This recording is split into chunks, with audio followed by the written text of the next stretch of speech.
बंधु माने आजिरो एही कार्यक्रम को आपण मानक स्वागत। आजिरो एही कार्यक्रमटी बिछा राशि व्यक्ति विशेष मानक पई बहुत अधिक गुरुत्वपूर्ण रही, बहुत ही खास रही। आजिरो एही वीडियो रे आमे माने आलोचना करिबा जे समस्त बिछा राशि व्यक्ति विशेष मानक पई एही वर्ष 2026 किपरि रहिबो। संपूर्ण वर्ष सारा आपणक जीवन रे कौन सबु बड़ परिवर्तन आसिब, नवग्रहंकर गोचर आपण मानकु केउ भली फल प्रदान करिबो। राहु केतु देवगुरु बृहस्पति शनिदेव आपणकु किपरि फल प्रदान करिवे, ए समस्त विषय रे आजिरो एही वीडियो रे आमे माने आलोचना करिबा। तेबे बंधु माने सर्वप्रथमे आपण मानकु नववर्ष 2026 उपलक्षे हार्दिक शुभेच्छा एवं शुभकामना। वर्षटी आपणक पई शुभमय हेउ, मंगलमय हेउ, एहा ही ईश्वरक निकटरे मोर कामना। तेबे आसंतु जानिबा बिछा राशिर व्यक्ति विशेष मानक वर्ष 2026 किपरि रहिबो। तेबे बंधु माने एहा पूर्वरु जदि आपणकर मध्य बिछा राशि होइथाय तो वीडियोटी को लाइक करी चैनल टी को सब्सक्राइब करि देबे एवं कमेंट बॉक्स रे भक्ति एवं श्रद्धार सहित जय श्री जगन्नाथ जय मां लक्ष्मी निश्चय लिखिबे। तेबे आसंतु जानिबा एही वर्ष 2026 आरंभरु नवग्रहंकर स्थिति किपरि रहिबो। तेबे बंधु माने आपण माने मने रखंतु जे एही कार्यक्रमटी आपणकर जन्म राशि चंद्र राशि उपरे आधारित अटे। बंधु माने आपणकर जदि बिछा राशि होइथे किंबा बिछा लग्न मध्ये होइथे तेबे आपण एही वीडियोटी देखि परिबे। बंधु माने वर्ष आरंभरु आपणकर द्वितीय भावरे सूर्य शुक्र मंगल एवं बुध गोचर करूछंती। आपणकर चतुर्थ भावरे राहु, पंचम भावरे शनि, अष्टम भावरे देवगुरु बृहस्पति एवं दशम भावरे केतु गोचर करूछंती। बंधु माने आपणकर राशिर अधिपति हेउछंती मंगल। वर्ष आरंभरु मंगल आपणकर द्वितीय भावरे धन भावरे गोचर करिवे। जनवरी 16 रु नै फेब्रुआरी 25 पर्यंत मंगल आपणकर तृतीय भावरे रहिबे। तो एही समय आपणकर साहस एवं पराक्रम बढ़िबो। जदि आपण ऑनलाइन रो काम करूछंती, डिजिटल मार्केटिंग रो काम करूछंती, ट्रैवल एंड टूर रो काम करूछंती, जदि आपण सेना विभाग रे अछंती, प्रतिरक्षा विभाग रे अछंती, पुलिस अछंती तो एई सब क्षेत्र रे आपनको बहुत अधिक शुभ फल प्राप्ति हेबो। कारण मंगल हेउछंती अग्नि तत्वर ग्रह, साहस एवं पराक्रमर ग्रह।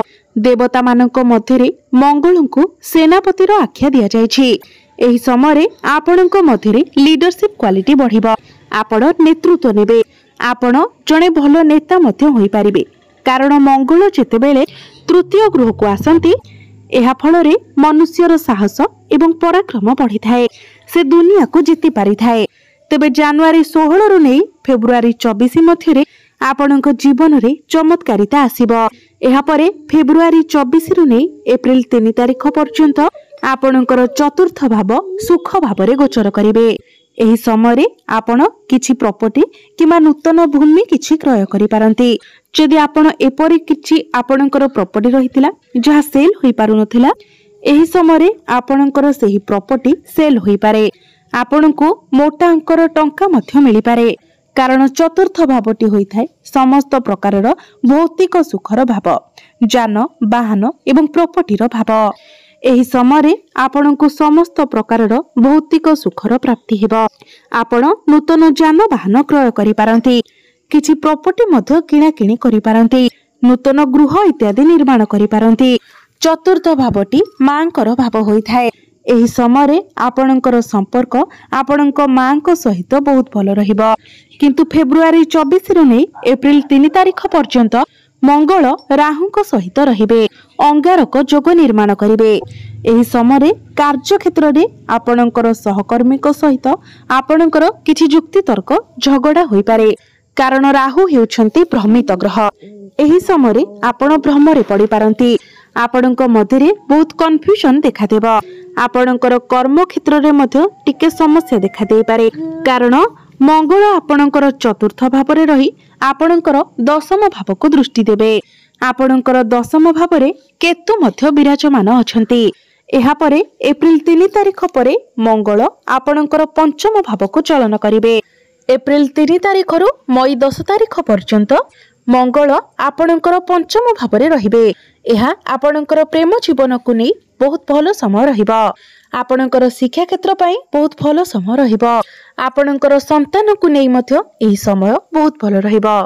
एही समय रे आपणकर कहा सहित नूतन संपर्क सृष्टि होई पारे एवं पूर्वरु आपणकर प्रेम जीवन रे जहा भी किछि समस्या थिला से सब मध्य दूर होई जिवो। एही समय रे आपणकर भल पाइबा विवाहर रूप मध्य नै पारे। जो पिला मानकर विवाह बयस होई जाइछि सेमानकर घर को विवाह प्रस्ताव मान आसी पारे। विवाह मध्य फाइनल होई पारे। एही समय रे आपणको केही व्यक्ति पसंद आसी पारंती। आपणको मध्य रे संपर्क मध्य बहुत भल रहिबा। बॉन्डिंग बहुत अधिक भल रहिबा। एप्रिल 3 तारिख ठारू मई 10 तारिख पर्यंत समय आपणको पई बहुत भल रहिबा। एही समय रे आपण जदि सरकारी चाकरी पई अप्लाई करंती आपणको निश्चित भाबरे सफलता प्राप्ति हेबा। 10 मई ठारू नै 20 जून पर्यंत मंगल जेतेबेले आपणकर षष्ठ भावरे रहिबे। षष्ठ भावरे निजर स्वराशि रे विराजमान रहिबे। षष्ठ भावटी होई थाए रोग ऋण एवं शत्रुर भाव। तो एही सब क्षेत्र रे आपणको मंगल सफलता आनी देबे। जदि आपणकर कोनोसी स्वास्थ्य जनित समस्या थिला शत्रु जनित समस्या थिला किबा ऋण जनित समस्या थिला तो से सब दूर होई जिवो। आपण आपणकर स्वास्थ्य रे उन्नति देखिबा को पाइबे। आपणकर शत्रु मानकर विनाश हेबो। पूर्वरु आपणक उपरे जे ऋण करजर बोझ थिला ताहा मध्य आपणक उपरु ओल्ही जिवो। आपण समस्त ऋण करज को सुझिबारे समर्थ हेबे। षष्ठ भावटी होई थाए कंपटीशन भाव। आपण जदि एही समय रे कोनोसी भी कंपटीशन रे भाग नेउछंती क्रीडा रे भाग नेउछंती तो आपणको सफलता प्राप्ति हेबो। आपणको शुभ फल प्राप्ति हेबो। एही समय रे जदि आपण किछि लोन लेबा को चाहुछंती आपणकर व्यवसाय को नै हेउ आपणकर पाठ पढ़ा को नै हेउ तो आपणको बहुत सहज रे लोन मध्य मिल जिवो। बंधु माने मई मास पूर्वरु आपणको आपणकर शिक्षा क्षेत्र रे बहुत अधिक सफलता मिलिबो। मंगल जेतेबेले आपणकर पंचम भावरे थिबे आपण आपणकर शिक्षा क्षेत्र रे किछि बड़ करबा को चेष्टा करिवे। एही वर्ष आपण उच्च शिक्षा करबा पई बाहर को जाई पारंती कारण शनि आपणकर पंचम भावरे मार्गी हेउछंती। आपणको आपणकर मन पसंदर कॉलेज रे मध्य एडमिशन मिलि जिवो। शनि प्रत्येक कार्य रे विलंब करिथांती। एही वर्ष जदि आपणकर किछि एग्जाम अछि कॉम्पिटिटिव एग्जाम अछि सरकारी परीक्षा अछि तो सेथिरे आपण निश्चित भावरे उत्तीर्ण हेबे। जो दंपति माने संतान सुखरु वंचित अछंती सेमानंको संतान सुख प्राप्ति हेबो। जदि आपणकर संतान अछंती तो संतानक तरफरु आपणको कोनोसी खुशी खबर प्राप्ति होई पारे। आपणकर संतानक पई आपण समाज रे प्रशंसित हेबे। सबुठारु बड़ कथा हेउछि जून 2 तारिख परे देवगुरु बृहस्पति जे हेउछंती सबुठारु शुभ ग्रह से आपणकर भाग्य स्थान को चलन करिवे। तापरे आपणकर भाग्य बदलिबा सहित आपण आपणकर जीवन रे अनेक इच्छा अभिलाष को मध्य पूर्ण करि पारिबे। आपण आपणकर लक्ष्य को पूर्ण करि पारिबे। हठात आपणकर भाग्य बदलि जिवो। जून मास परे आपण किछि बड़ काम किछि नुवा कामर आरंभ करि पारंती। आपण किछि बड़ इन्वेस्टमेंट करि पारंती जहा भविष्यत रे आपण को बड़ लाभ प्रदान करि पारिबो। जून मास परे आपणक गृह रे कोनोसी शुभ मांगलिक कार्यर आयोजन होई पारे। हुएत आपणकर विवाह मध्य होई पारे। जून मास परे आपणकर शिक्षा क्षेत्र प्रेम जीवन संतान प्राप्ति को नै आहुरी अधिक भल समय आसुछि। आपणको आपणकर पैतृक संपत्ति रु मध्य लाभ प्राप्ति होई पारे। पितांक सहित आपणकर संपर्क बहुत ही भल रहिबो। अटकी रहितिबा प्रत्येक कार्य आपणकर आगो को बढ़िबो कारण भाग्य स्थान रे गुरुंकर गोचर को बहुत ही शुभ माना जाय थाए। गुरु मध्य हेउछंती भाग्यर कारक ग्रह तो प्रत्येक क्षेत्र रे भाग्य आपणकर साथ देबो। आपण जो भी क्षेत्र रे जो भी कार्य रे हाथ देबे सेठारे आपणको सफलता प्राप्ति हेबो। जदि आपण आपणकर प्रेम संपर्क रे आगो को बढ़िबा को चाहुछंती आपण विवाह करबा को चाहुछंती तो एप्रिल 3 तारिख परे समय आपणको पई बहुत अनुकूल रहिबो। तो चलित वर्ष अर्थात 2026 मसीहाटी आपणकर प्रेम जीवन शिक्षा क्षेत्र एवं संतानक पई बहुत भल रहुछि। प्रथम 3 मास मध्य आपणकर प्रेम जीवन में टिके समस्या देखा दे पारे, किंतु एप्रिल मास परे आपणकर प्रेम जीवन बहुत ही भल रहिबो। आमे जदि आपणकर क्यारियर कथा कहिबा तो 2026 मसीहाटी सूर्यंकर वर्ष अटे। सूर्य हेउछंती आपणकर 10म भावर अधिपति अर्थात क्यारियर भावर अधिपति।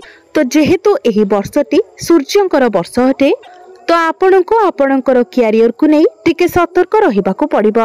मने रखंतु एही वर्ष जदि आपण भल भाबरे परिश्रम करिवे, निजर काम को ठीक भाबरे करिवे तो क्यारियर रे आपणको बहुत अधिक सफलता मिलिबो।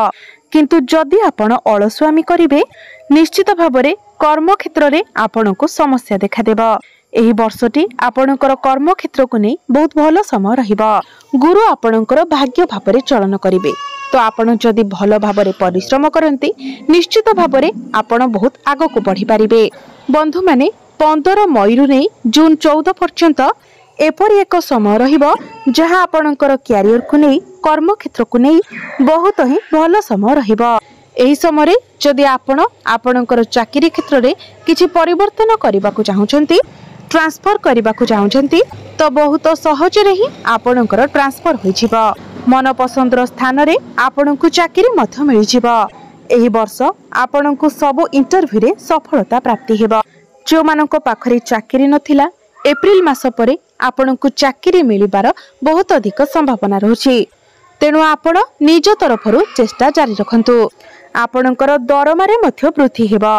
एही वर्ष आपणकर प्रमोशन होई पारे, स्थान परिवर्तन मध्य होई पारे। आपण आपणकर काम कार्य को नहीं विदेश यात्रा मध्य करि पारंती।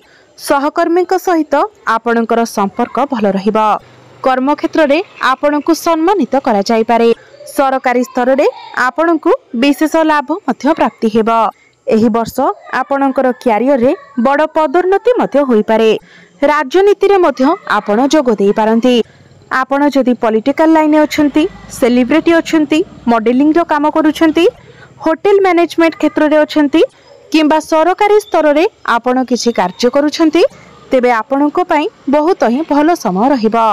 दीर्घ 12 वर्ष परे गुरु आपणकर भाग्य भाव को आसुछंती। बंधु माने आमे तो कर्म समस्ते करूछे किंतु कर्म सहित भाग्यर मध्य बहुत आवश्यकता रही थाए। जो व्यक्ति को भाग्यर साथ मिली थाए सही व्यक्ति अल्प परिश्रम रे मध्य अधिक सफलता पाई पारि थाए। तेणु प्रत्येक व्यक्ति पाई भाग्य मध्य बहुत जरूरी अटे।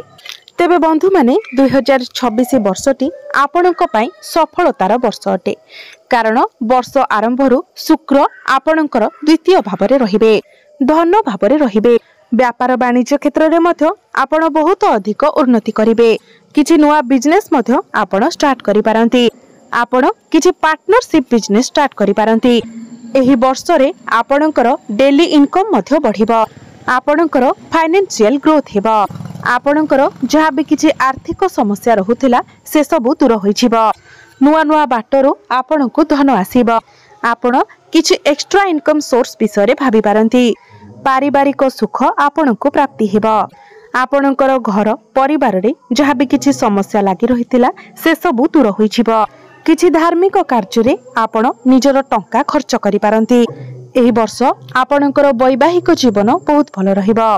तेबे बंधु माने अधिक शुभ फल प्राप्ति करिबा पई आपण प्रत्येक दिन हनुमान चालीसार पाठ करंतु। प्रभु हनुमान को मंदार फूल अर्पण करंतु। प्रत्येक मंगलवार दिन प्रभु हनुमानकर दर्शन करंतु एवं प्रत्येक दिन आपण उदित सूर्य को तंबा पात्र रे जलार्घ्य अर्पण करंतु। प्रत्येक दिन कला कुकुर एवं कला काऊ को किछि खाइबाकू दियंतु। प्रत्येक दिन आपण मंगलंकर बीज मंत्र 108 थर जप करंतु। आपणको अधिक शुभ फल प्राप्ति हेबो। तेबे बंधु माने आपणकर जीवन मंगलमय हेउ, एहा ही ईश्वरंक निकटरे मोर प्रार्थना।